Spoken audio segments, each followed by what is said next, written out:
IPL-ൽ century നേടി വരവറിയിച്ച Vaibhav Suryavanshi Indian ടീമിന്റെ ഭാഗമാകും എന്നതിൽ സംശയമില്ല. കാരണം മികച്ച ടാലന്റും ഭയരഹിതമായ ബാറ്റിംഗും അദ്ദേഹത്തെ സീനിയർ ടീമിലേക്ക് എത്തിക്കുമെന്നുറപ്പാണ്. കഴിഞ്ഞ ദിവസത്തെ 35 ബോളിലെ സെഞ്ചുറി പെർഫോമൻസ് മാത്രം മതി താരത്തിന്റെ കഴിവളക്കാൻ. പ്രത്യേകിച്ച് അടുത്ത വർഷം ആദ്യം നടക്കുന്ന T20 ലോകകപ്പ് ലക്ഷ്യം വെച്ചുള്ള ഇന്ത്യയുടെ മുന്നൊരുക്കം IPL-ന് ശേഷം ആരംഭിക്കാനിരിക്കെ താരത്തെ സീനിയർ ടീമിലെത്തിക്കുക എന്നൊരു ലക്ഷ്യവും BCCIക്കുണ്ട്. പക്ഷേ അപ്പോഴും വിലങ്ങുതടിയായി മുന്നിൽ നിൽക്കുന്നത് 2020-ൽ കൊണ്ടുവന്ന ഒരു ICC പോളിസിയാണ്.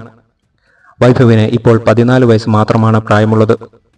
ICCയുടെ നിയമപ്രകാരം അന്താരാഷ്ട്ര ക്രിക്കറ്റിൽ അരങ്ങേറ്റം കുറിക്കാൻ ഒരു ക്രിക്കറ്റ് താരത്തിന് മിനിമം 15 വയസ്സ് വേണം.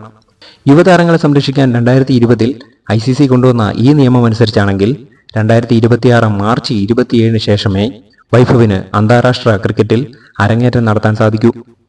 അപ്പോഴേക്കും T20 ലോകകപ്പ് കഴിയുകയും ചെയ്യും. പക്ഷേ ഈ നിയമത്തിന് ഒരു എക്സെപ്ഷനും ICC കൊണ്ടുവന്നിട്ടുണ്ട്. 15 വയസ്സിൽ താഴെ പ്രായമുള്ള ഒരു താരം മെന്റലിയും ഫിസിക്കലിയും ഫിറ്റാണെന്ന് ICCക്ക് ബോധ്യപ്പെട്ടാൽ താരത്തെ ഇന്റർനാഷണൽ ക്രിക്കറ്റ് കളിക്കുന്നതിനായി അനുവദിക്കാൻ ICCക്ക് സാധിക്കും. അങ്ങനെ ഒരു കടമ്പ കടന്നാൽ മാത്രമേ വൈഭവിനെ അടുത്ത ലോകകപ്പിൽ ഇന്ത്യൻ ടീമിൽ ഉൾപ്പെടുത്താൻ സാധിക്കൂ.